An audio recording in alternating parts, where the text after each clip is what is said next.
Hello, John. Hello, Thank you Teresa. for joining me. Just in case we have any more technical issues, you might come across some very random ramblings at the beginning in which you can't hear me, and Johnny's waving at me saying, I can't hear you. I welcome today John Langan, and I'll be talking on behalf of Crystal Lake Publishing. We'll be talking about his short stories. Also, I believe that John teaches the craft and he writes for Locus, the year's best review. I mean, he's basically, if it's involved in genre fiction, John has done it. But I did a little bit of close reading on one particular story as it relates to some work I'm doing myself as part of my MA. And I thought it would be quite interesting to talk about the techniques you use. First of all, though, John, if you just want to introduce yourself, and maybe I'll go through the questions that the patrons have sent for us. Absolutely, sure. Hi, everybody. Thanks very much for having me on today.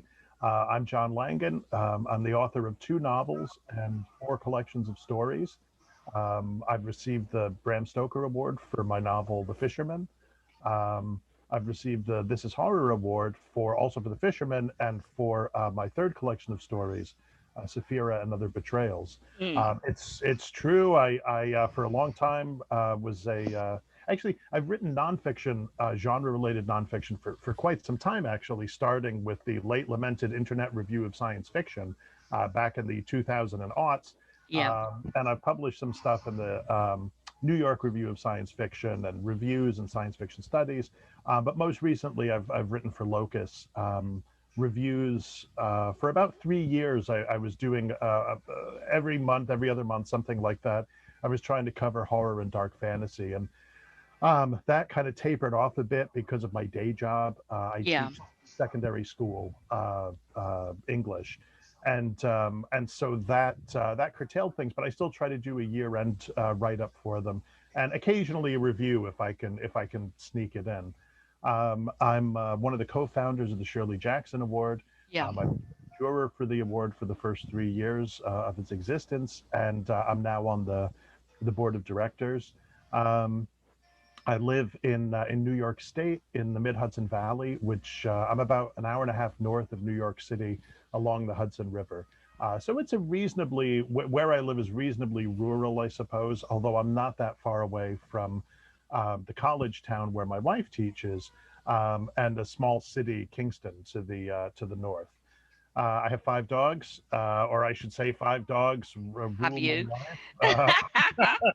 And 2 cats and a hermit crab and a whole bunch of fish. And apparently possibly too many books as well. And yeah. I'm delighted to be here. I'm not surprised somehow about the too many books, but I am vaguely surprised about a hermit crab. How did he come about, and how did he get into your household? Well, you know, when my son, my younger son, who's 17 and a half and taller than I am, but when he was little, he wanted to try hermit crabs. It was we went through all kinds of pets with him. We had a pair of rats who were just lovely creatures, and who sadly died of cancer. We had a little hamster who also died of hamster diabetes, which I didn't know was a thing, but apparently it's quite common. We used to have tanks and tanks full of fish, but those have kind of consolidated to basically 2 tanks, although one of those tanks is, I think it's like 110 gallons. So it's a sizable tank. And yeah, at one point he decided he wanted to try hermit crabs. And so we got 4 hermit crabs. So they had this big enclosure for them, this big sort of terrarium for them. And, 3 of them, I want to say that one of them died very quickly, and then the next 2 died not as quickly. And then the sort of last man standing, Kirby, has just been around for years and years now. He hangs out in his tank, and every now and again he hibernates. And for many, many years, he was sort of the same size, but lately he's been growing. So who knows where that's gonna. Well, there's a horror story waiting to happen. You know. It's my great grandchildren will still have Kirby, you know. Oh, fantastic. What I wanted to do first of all, I just had to ask about that little fella though, Sure. is ask the questions that our patrons have asked, because after all, they are why we are here. Absolutely. Bear with me just a second while I get into the right file.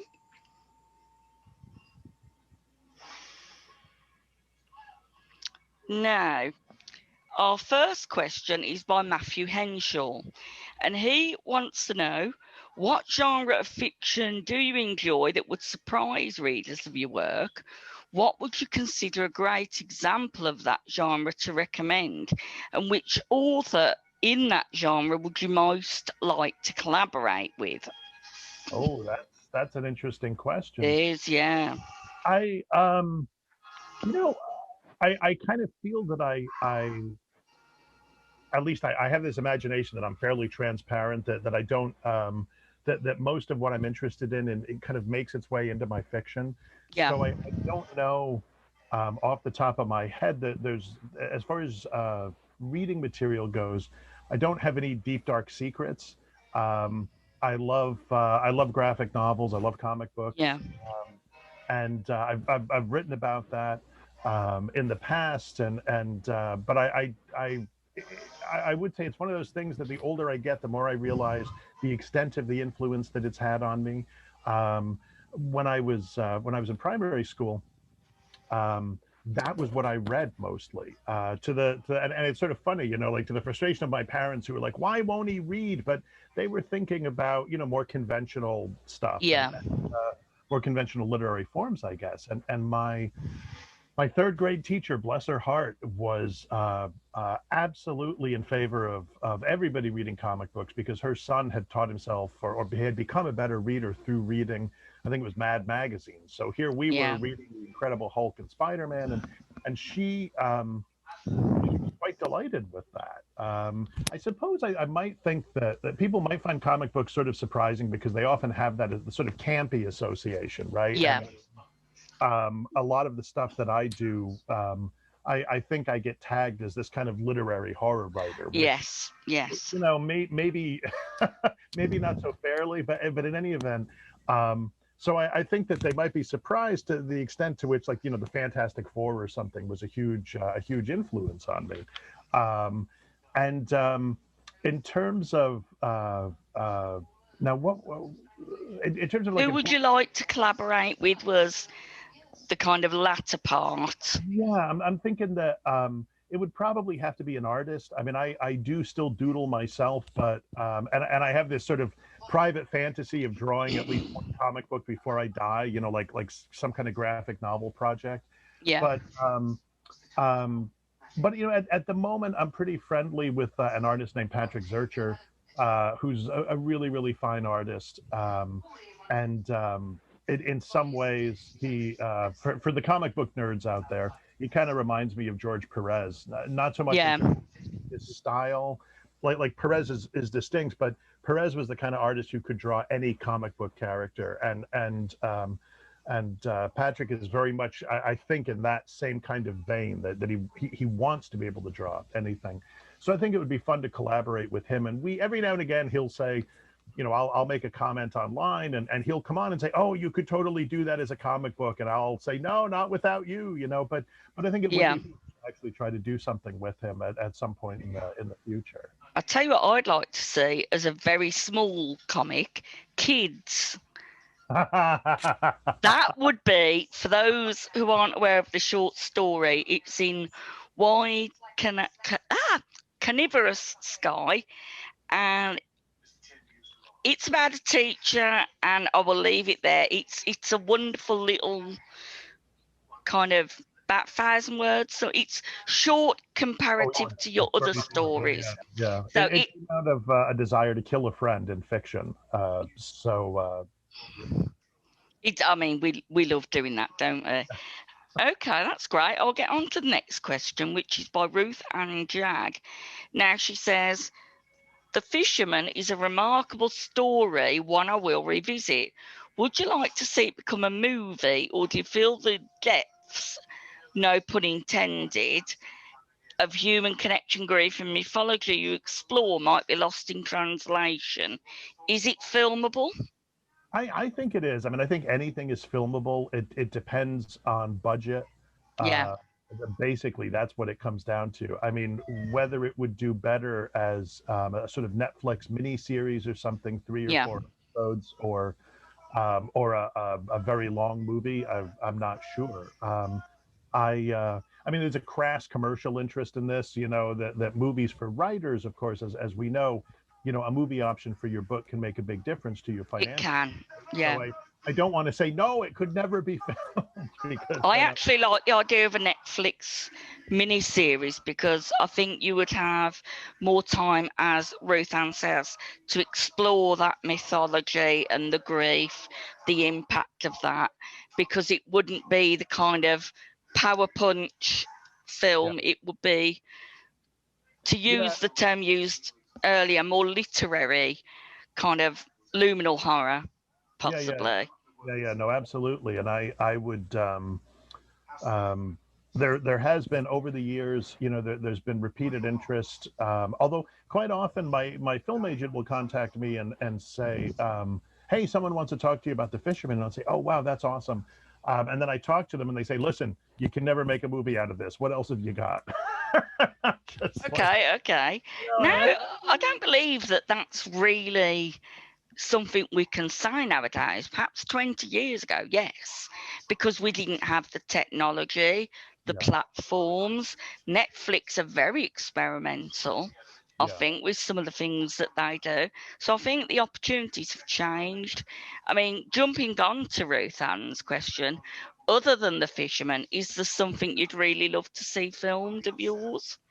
Oh yeah, a lot of things I think would be really interesting to see filmed. I wrote a werewolf story called The Revel, which is a kind of like deconstructed werewolf story, Yeah.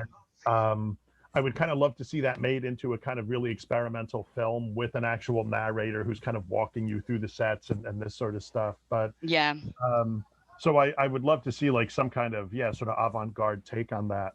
That would be really cool. I have There, to admit, werewolves are underused, but yeah. they're starting to get a resurgence, I feel. So we'll see how that goes.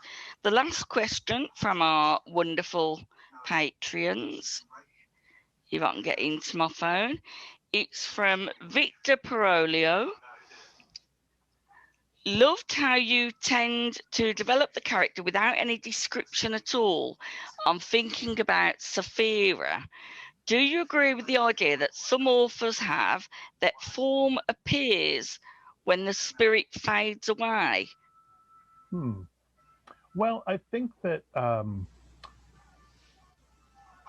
I use there have been stories in the past. Uh, I have an early story called Episode 7, Last Stand Against the Pack in the Kingdom of the Purple Flowers, because I can't write a short title. No. Um, but where I spent a lot I sort of labored over the description of the characters. Um, and occasionally there are stories where I do that, where I think that I really need to foreground what the characters look like. In a story like Saphira's, say, I wanted to spread the description of the characters, the protagonist in particular, and I guess the antagonist. I wanted to spread their description out over the course of pages. Yeah. So I hope that there comes a certain point in the story, not too far in, I guess, 10, 15, 20% of the way in, where you realize you're starting to get a picture of what this person looks like. But it's also, I think in the case of that story, it had to do with point of view questions. So the story is intensely, it tries to say within the consciousness of a single character. And Yeah. so, I don't get up every morning and think to myself, my goodness, I am 6 feet tall and 200 Who and does? pounds.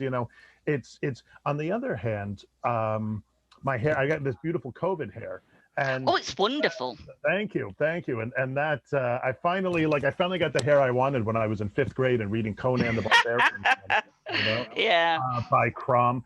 But so what I look at it that, like, because that's a change in my appearance, or when I shave back my beard, like those are things that I notice. So in the case of something like Saphira, the protagonist is having these monstrous changes happening to her. Her eyes are turning black. So there's a lot of description of her eyes, and Yeah, of over the course. course of several days, how her eyes change.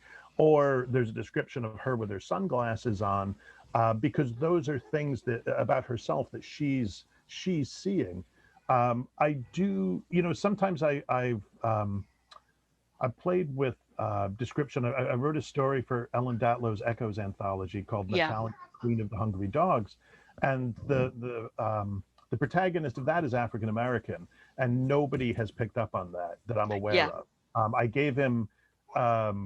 I gave him his last name is a Ugandan last name, and I thought, well, let's just see if anybody notices this, because as numerous writers of color have said, like, we don't get up every morning and look in the mirror and say, oh, Hey. look at black me there. They Yeah. just it's like, look at me. So I wanted to do that, and but it was maybe too subtle, I No, guess. I actually like that. I've written a character in my script, and the script editor said, "Oh, I didn't realise he was gay," and I thought, wonderful, because that means I haven't dived onto the cliches. He's just a guy hanging around with a girl, talking, and that for you to write an African American character who isn't overtly cliched, I'd Right. say is an achievement, and that's the kind of level that we want to. Yeah, I was thinking in that case in particular, there's a novel by William Styron called The Confessions of Nat Turner. And Yeah.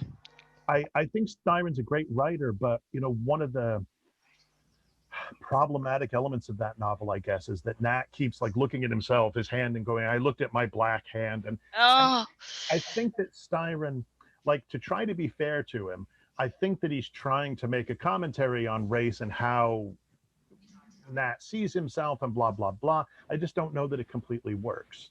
yeah. So I was like, oh, don't do that. Just avoid that. So It's we can try and try, but I don't think any of us can 100% get these things right. yeah. But thinking of appearance, you'll know this one. I hate, and I granted I did this at the beginning. I looked into the mirror and saw this vivacious blonde with sparkling blue eyes, Right. and that obviously Yeah. is something we want to avoid. I guess what I look at is if it's important. So if it's important for some reason that your audience know that the character is the vivacious blonde with the sparkling blue eyes, Yeah. then you can find, I think, other ways to uh, other ways to let the reader know that. Now, it could be that the character looks in the mirror, as it were, sarcastically. I Yeah. mean, so which might be a more interesting character who is aware that they fit a certain stereotype, as it were, visually speaking, and but they're uncomfortable with that, or Yeah. there were ways, if you feel that the description of your character, you need your character to be very tall, or you need your character to be very short. There are absolutely ways that you can let the reader know that, without sort of stopping the narrative to say, here's a picture of my character. Yeah. I think most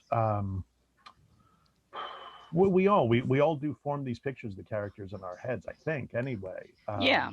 And because I think if you're saturated with information as far as description goes, you probably, I'm guessing, tune out a lot of it, and you're just like, oh, right, that character has red hair, okay, let's move on. So yeah, I would say not so much use description sparingly, but use it strategically. Yes. Figure out how, and also, when we, like, even the whole looking into the mirror of ourselves, right? Again, we notice certain things about ourselves. Wow, my eyes are, they are really blue, or so, I don't know, but we Wow, I look half decent today. Yeah. exactly, it's What's that sticking out of my head? You know, what is Is that? it a monster yet? I actually wanted to talk to you. We were talking a little bit about play here, and this is one of the stories that I've read that I kind of wanted to start with a quote by Nabokov. And I'm looking a little bit at ludic literature, play, parody, mimicry, all of that. He says, any soul may be yours if you can find and follow its undulations. That's in the real life of Sebastian Knight. And this lecture that I'm reading at the moment is about how we play. Now, of course, the one I want to talk about is how the day runs down, which probably doesn't surprise you at that point. Just for the audience listening in, it uses theatrical techniques and format within the action to tell the story of a zombie attack. There's a character called Owen, and his monologue as he's attacked by the pastor, it's incredibly funny. And then you're topped off by our narrator, the stage manager. It's difficult story to describe, but it's kind of, here's our main point of view, the stage manager. You have the construct of the theatre and the play within the action. And it's, I mean, do you want to tell me a little bit how you approach that is probably best? The story is rooted in Thornton Wilder's play Our Town, which was something that I had to read as a kid. I don't know how many times. Probably not as many as I. Probably like once or twice. But it felt like every year I was reading Our Town. And Our Town is a sort of day in the life play, and it is a sort of proto postmodern play where there is a character called the stage manager, and he takes us through the lives of these characters and in the play, and he's sort of able to step out and be sort of ironic and blah blah blah. And I had seen performances of it in high school, and I just and it is actually a great play, but it's one of those things that maybe was spoiled for me a bit by my being exposed to it when I was maybe a little too young. Oh, But yes. there, at some point, like I just had this sort of more, what struck me as a mordantly funny idea that what happens if our town is overrun by zombies, and I could hear the stage manager's voice saying zombies, and sort of opening this disquisition on them, and then many years later, after I first had this was probably in the '90s that I had this idea, but John Joseph Adams, who at that point I knew because he was the assistant editor at the magazine of fantasy and science fiction, Yeah. who published my first stories.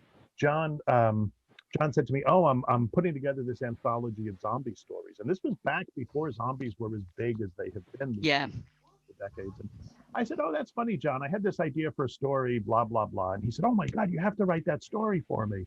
And I did because I couldn't think of anyone else who would want to publish such like talk about a niche idea, like it's just, and again, this was before Pride and Prejudice and zombies and all this sort of stuff.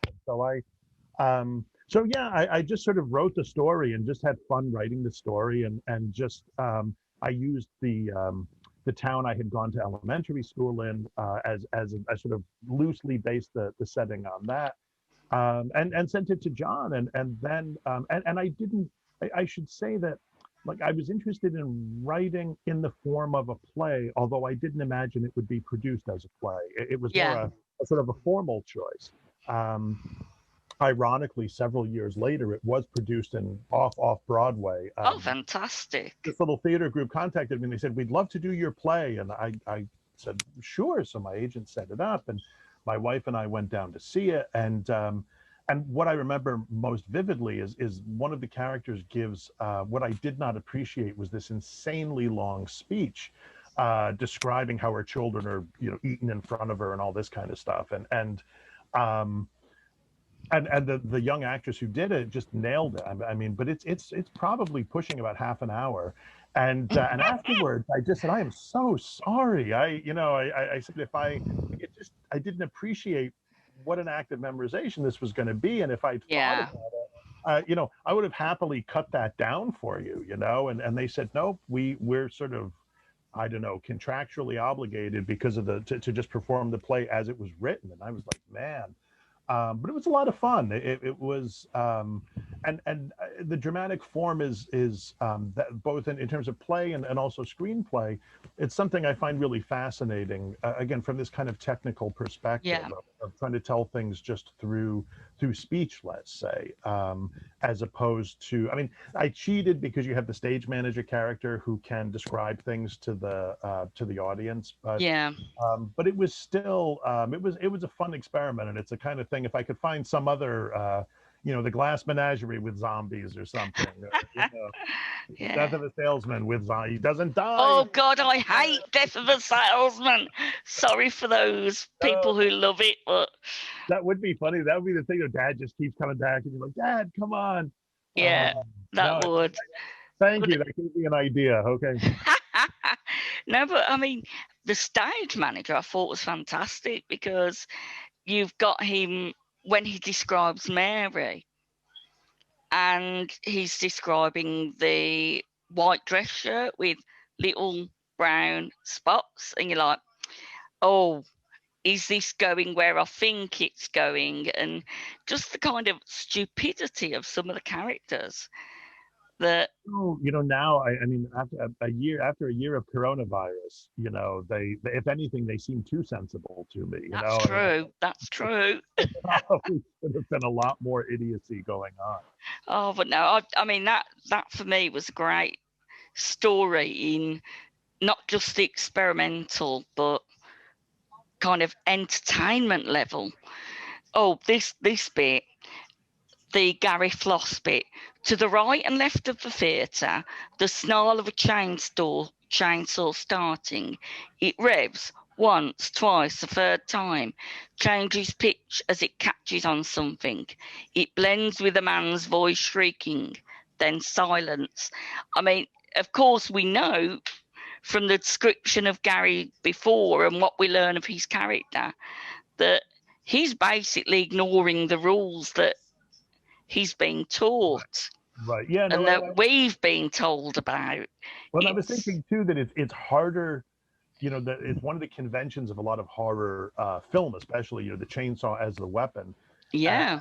that's actually much harder than it seems to be. So, not that I've not experimented with this. I was going to say, how do you know this? Ask my neighbor Lefty. Oh no, but no, I love that. There's another one which particularly struck me, apart from kids, which I did laugh at. Actually, where have I gone? Madame Paint. Is that how we pronounce it? Paint or painter or yes, Madame Paint? It's kind of, there are layers upon layers. It reminds me a little bit of a guy walks into a bar, sits next to his mate Harry. Harry says, oh, I went into a shop the other day and I heard about, and it's this layering and layering until you get to the crux of the story. I don't know whether you want to spoiler it, but for me, all of that lead up was funny but dark. But the ultimate, I suppose, horrifying part was the character who's heard the story and his thoughts near the end. Yes. Does that make sense? That was absolutely, yeah. I'm friendly with Karen Warren, who's an absolutely brilliant Australian writer, and she'll put things up. She'll put pictures of stuff up on Twitter, Facebook, social media, and she had put this picture up of a little gnomish kind of garden sculpture or whatever, and I guess it sort of stuck in my head. And Doug Morano was putting together an anthology. Beyond. Was Behold. Yeah, Behold. Yeah, it Yeah. was like the idea was there was sort of the idea of a kind of a curio shop or a shop of wonders or that in some way was going to feature in the story. And I just thought, what if this little figure is in that shop? What if and there's of course a story behind it. And yeah. the proprietor of the shop was a character from another story called The Communion of Saints, who is a police officer, but he's retired at the end of the Yeah. story. Who knows what he's going to do? And I thought, oh, maybe he's running this little He's shop, run. Yeah. you know. Yeah. But that's just, I mean, that's an Easter egg, as they say, right? And Yes. I liked the idea that just this weird thing would be happening because of this No. little gnome sculpture thing that these. I really wanted it to be like a shorter story, relatively speaking, and it was, yeah. I guess it was like if you were in, if you the reader were in a terrible situation, and you were suddenly presented with this object, this sort of cursed Yeah. object that maybe you could you know, like that to me was ultimately that was the point that the description of the cursed situation I hope is sort of horrifying, but I also Yes. I hope that the resonance would come and you sort of thinking, oh wait a minute, what would I do, what is my Is he going to? Yes. is Yeah, that and yeah. that worked really well. The final one I just wanted to chat through before we can talk about other bits and bobs is the one with the dancer, Nick Akur. I love the way that it starts running. Where's the title? I have it jotted here. Underground. Underground economy, yeah. Yeah, that was an interesting one because I mean her narrative voice, bam, straight in there. And I loved the fact that you're writing from somebody who doesn't normally get their voice heard, if that makes sense. Yeah. And again, it's not her. I don't know which class I was listening to recently, but it very often works better if it's not the person experiencing it, but somebody viewing from the sidelines who's seeing this happen. That was just very surreal as well with the guys, the five guys. Yeah. I never thought about that five. It's a hamburger chain over here. Five Five. Yeah, it is over here as well, It's but it's well, I think that it was for an anthology of stories that were in tribute to Robert Aikman, and yeah, Aikman's one of those writers who has become more and more important to me the older I've gotten. When I was younger, you know, I read him and I was like, okay, that yeah, that's strange, but it was so strange. It was so almost smooth. You know, the strangeness of an Aikman story, at least for me as a kid, was so smooth that I couldn't really find a way into it, and so I would, you know, sort of hold it up and admire it, and then put it aside and think, oh, okay. But as I've yeah, gotten older, I became really interested in that kind of elliptical quality of so many of his stories. That sense that you have that you are on the margins of something or on the edges of something that yes, is, you know, which might be quite horrifying. You know, he has one story. What is it? Pages from a young girl's diary or young girl's journal, I think. You know, which yeah, is, I mean, spoiler alert, it's a vampire story, but and in some ways a very traditional vampire story, but you don't get that until, I mean, you start to get it, but it's so elliptical in the way that it approaches it that there's almost this sort of sense of horror that you know what's happening off, or you think you know what's happening off. yeah, So I was really interested in kind of manipulating what you could do a la Aikman with omission and you know I had the idea, you know I think that the strip club thing was, on the one hand, it was an homage to the swords, yeah, but even in terms of the swords, you know, the swords takes place, as I recall, at like a county fair or something like that. It's a little seedy, but it's not seedy in the same way that a strip club is seedy. And so yeah, I think there was a part of me that was looking to be to sort of invert what I think of as Aikman's locations, which seem to me sort of louche, but they never go all the way to just and I really wanted to go all the way to yeah. and then yeah, to have this woman on the sidelines of something that is obviously bizarre and horrifying and Freaky. I uh, mean, all yeah, out freaky.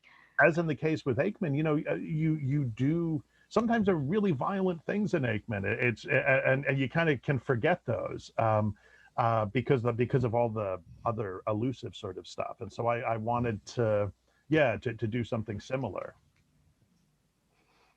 Really, really interesting story, but it's the very last scene where she's laughing. I was like, well, that's just yay. Well, yeah, what I wanted there was a kind of a further like inversion, I guess, you know, Yeah, like I wanted it, I wanted the so you've seen things that are maybe a little mysterious. This one dancer has this weird tattoo on her back, and I spend, speaking of description, I spend so much time describing that you're thinking, oh, that's got to mean something. And then there are yeah, other weird things that happen, and it moves from that kind of mystery into something that's sort of more horrifying and bloody. Um, and I could have ended there, I suppose, but I kind of wanted to take it just a step further to suggest that no, this was it's even weirder than you yeah, think it is. It's even more bizarre than you think it is. yeah, absolutely. So, we've talked a little bit about some of your stories, your techniques. What are you up to right now? My goodness. Well, I just started my spring break, so I didn't think I would survive till now. So I've got 2 weeks. Yeah, I bet. Hurrah! um, I'm trying to find my way back to writing my next novel, Yeah. but I've got so many stories that I've said to people, yeah, sure, I'll write you a story for that. Sure, I'll write you a story for that. You know, here's the thing: when I started writing, when I started publishing, I should say, and I would see this is back around 2001, and I would see different anthologies, whatever, and you know, obviously, I was a newbie. I wasn't going to get Yeah. invited to things, and I thought to myself, man, I really want to get to the point where I'm just invited to everything. You know, You fool. well, you know, and, yeah, be careful what you wish for, right? And Yeah. so um, so I try to say yes as much as I can, and um, you know, sometimes sometimes it works out, sometimes it doesn't, and I I I what and I feel bad. I feel bad because I have a day job. I have to work a day job, so Exactly. there's only Yeah. so much time I can devote to my writing.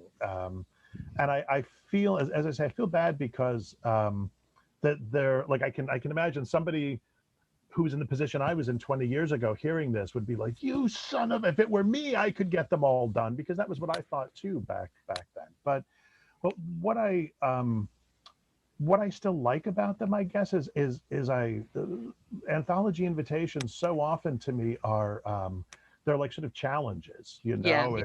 If there's somebody says, oh, I'm doing even the ones I'm not invited to, you know, but again, about probably 10, 12 years ago, something like that, there was an anthology of Wizard of Oz stories. I know of that one. That's Jonathan Maybury is in it, I I think think. so. I think Yeah. so. I think John. I think again it was John Joseph Adams and Doug Cohen. I think Yeah.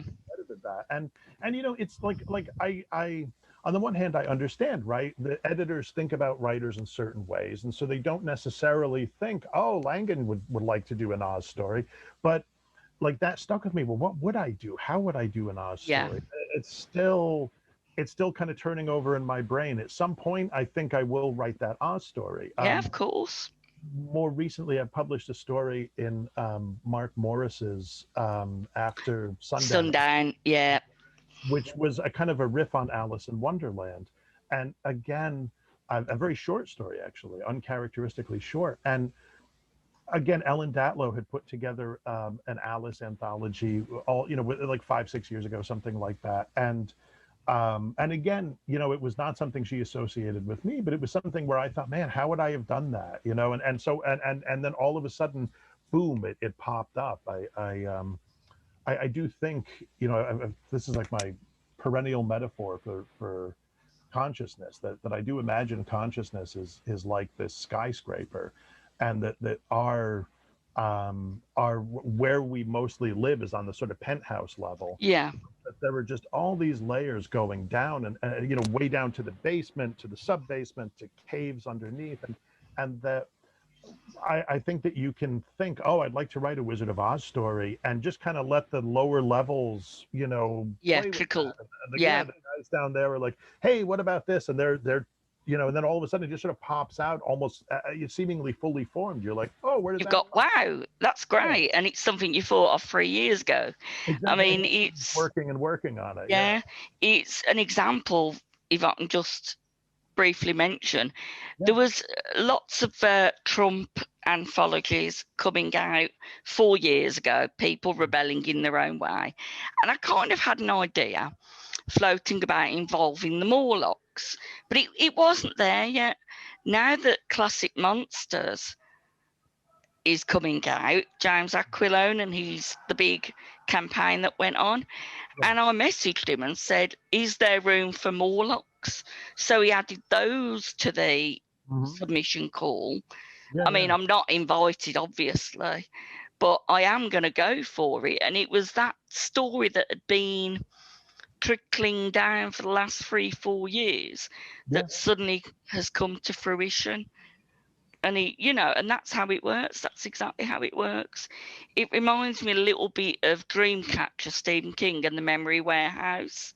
And I have always kind of had that in my head as how my brain works when these little sparks come out and you suddenly think, yeah, that's something I can go with.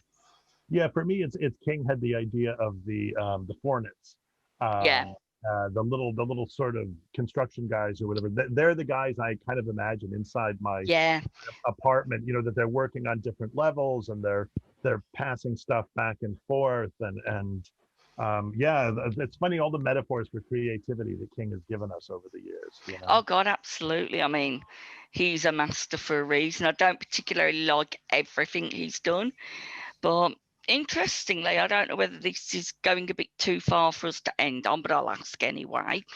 Rage has recently come up in conversation following the whole Dr. Seuss thing.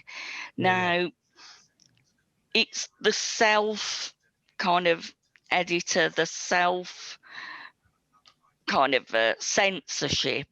Mm. And I actually love Rage. I thought it was a terrific novella or short novel, and that was one that inspired me very much as a 16-year-old.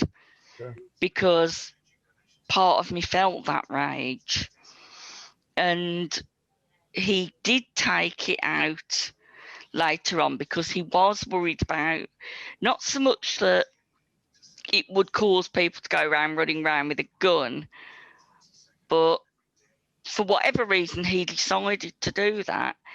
And I think that makes more sense to me than the pitchforks that come out towards writers saying you're not allowed to write that. And I used to, a few years ago, think, oh, I don't have the right to write somebody else's story within a different culture. But as I'm learning more, I'm thinking, actually, I do have the right if I follow certain steps, including sensitivity reading and research and learning more. I mean, what are your thoughts on that? Well, the whole thing, yeah, it's a whole, it's very much something we're all wrestling with right now, Yeah, and um, and I think that we're all trying to do well. I'll give us all the benefit of the doubt and assume that we're all trying to do the best that we can. yes, Um, I think in terms of the King thing, yeah, I remember, man, I remember the excitement of discovering the Bachman books, you know, and I still remember the Washington Post article, I think it was. I happened to be, my family was having this little vacation in Washington, D.C., and there was the Washington Post saying Stephen King, you know, pseudonym. I was like, what? And then yeah, published it. It was so exciting to discover all those things. Um, and it's interesting because at the end of Danse Macabre, King talks about this issue about like does supernatural horror in particular have this kind of perfidious influence on people? Yeah. I can, and he kind of ultimately says no, but I can tell that it bothers him on some level, and or at least in that book. I think I think it's his call because it's his book. Yeah. Uh, I think in some ways, to be honest, if I were in a comparable position, it's hard for me to imagine which one of my stories, right? But if I were in a comparable Might position, be a lot of offended fishermen out there. yeah, I would magicians who are like, we are not raising the. Yay! I would prefer, I think, for myself to keep the book in print but with a kind of a Viso, yeah, caveat, yeah. even like an essay, like a kind of a frank discussion of these are the things in the book, like maybe an afterword, but trying to reach out to readers and say this is why I was doing what I was doing in this book, and this is what I think it's about, and so Yeah. on. But I also, as far as that goes, if he just felt, here's the other thing, right? There were so many copies of those books in print, like secondhand, that it's Yeah. not real. Like, yes, he's not maybe publishing any new ones at the moment, but is it hard to find? Not at all. You could go to ABE Books here in the States, and you could find cheap copies of the paperback or the trade paperback, no problem. I think the question about sort of writing the other, I think, and I feel I have to be careful because I mean, like, straight white, whiter than white, Yeah. John, Yeah. like, but I think that on the one hand, as a writer, you want, I think, to continue to push yourself to explore other points of view, to explore other perspectives, to live other lives, as it were. Acknowledging that you live your life. When the cops pull me over for speeding or whatever, I still keep my hands on the wheel, and but I'm not afraid in the same way that I would be if I were a young black man, say. That obviously that makes That complete kind of, sense.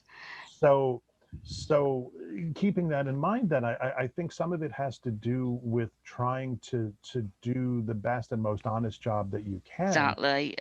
of approaching these things, and being open, um, to somebody saying to you, you didn't really get it. Okay, like I tried, and I don't mean that in a purely defensive or No, self. no, I get where you're coming from with that. Okay, sure. You've If I tried the best that you can. You've put in all of the risk assurances that you can. You've sought the feedback. You've talked to people who are of that particular group. That's the best that you can do, yeah. And I yeah, think that's all we can do. and I think that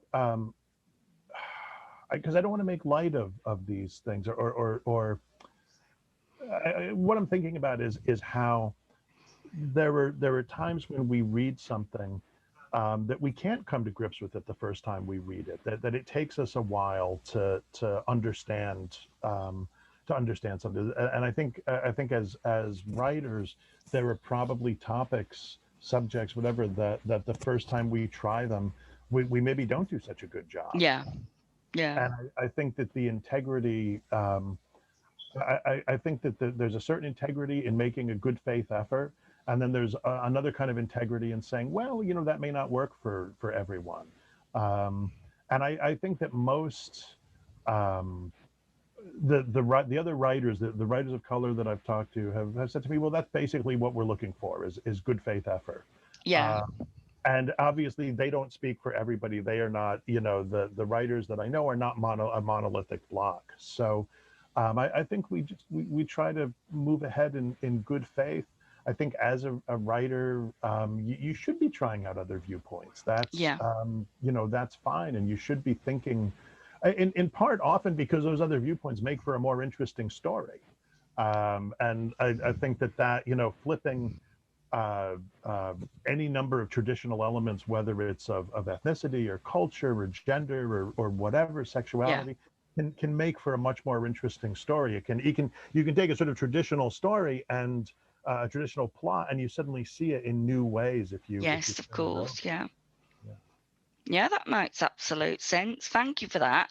I mean, I know it was one of those annoying questions, but We should as writers, like we should be talking about we should be talking about these kinds of questions. And yeah. I think that you know, when I was a kid, I was this, you know, when I was like in college, I want to say my undergrad, I was like this sort of insufferably self-righteous kid. And, you know, so I would say, oh, well, I just want to read the best, you know, I don't care if it's by men or women. Oh God. Right? And it just happens that all the stuff I'm reading is by men, right? But I remember one of my friends was a significantly older woman who had, we were talking one day about, the first women in literature class that had been offered at the school, you know, 20 years earlier. And she just in passing said, you know, it was just so wonderful. I just sat in this class and all of a sudden here were all these stories and I could just read them and sort of see myself in them and all these Yeah. different things.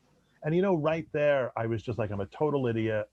I recant everything. This is, yes, let's just go ahead with this, you know, like as if it needed my permission. But I know what you're saying with it just this. made Yeah. me think you're such an idiot. What's more important, you know, like the fact that this friend of yours was able to sit down and read these things and see herself in them and feel included. What is more important than that? uh, Exactly. Yeah. and so yeah, I think that we try, you know, we try, we do the best we can, we keep trying. Yeah. um, you know, and that, I mean, you could make a kind of more detailed aesthetic argument to say that, you know, the more accurate you are to the world around you, to the people around you, you know, the greater vividness your fiction's going to have, the more that the people who are reading it are going to be like, oh my God, look at this, it's so affecting. So, you know, you can make a sort of practical aesthetic argument if you need to go that way too. I think from my point of view, I'm always striving to do better and to learn more. And I think that that's the only thing that we can do at that point. But Yeah. I think that's a nice place to wrap this up. Cool. So thank you, John, for coming along and being so open and talking about all these wonderful stories that you've written. And I look forward to seeing the comic book of kids come out in the future. That would be wonderful. Thanks very much, Thank John. you so much. Thank you for having me. I Been really really good fun. thank you. Thank you.